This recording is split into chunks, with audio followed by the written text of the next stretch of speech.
On est en train d'assembler le premier Lego Pokémon de l'histoire, mais les enfants risquent de faire des cauchemars.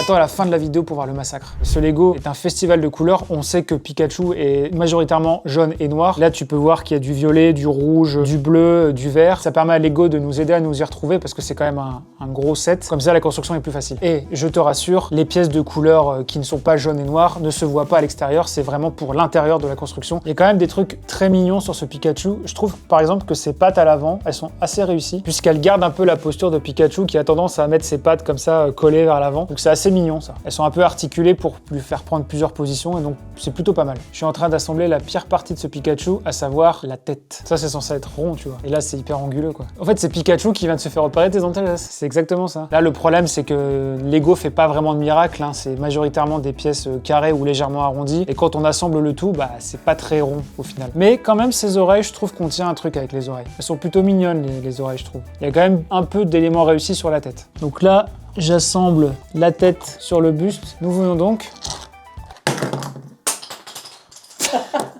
Et on vient d'assembler le tout premier Lego Pokémon de l'histoire. Et franchement, il est un peu effrayant. Donc voilà, le Pikachu, une fois qu'il est assemblé, on peut le mettre sur un socle que j'avais déjà assemblé, bien sûr. Ça lui fait prendre une pose un peu dynamique. On a une petite Pokéball. Comme c'est un socle qui se veut avoir une posture dynamique, et là ça donne l'impression qu'on est en train de faire apparaître Pikachu sur le champ de bataille. Le gros souci avec ce Pikachu, c'est qu'il n'est pas assez rond, il n'est pas assez rondouillard, il n'est pas assez mignon dans son visage. Je trouve que c'est trop anguleux, donc ça le rend un peu effrayant.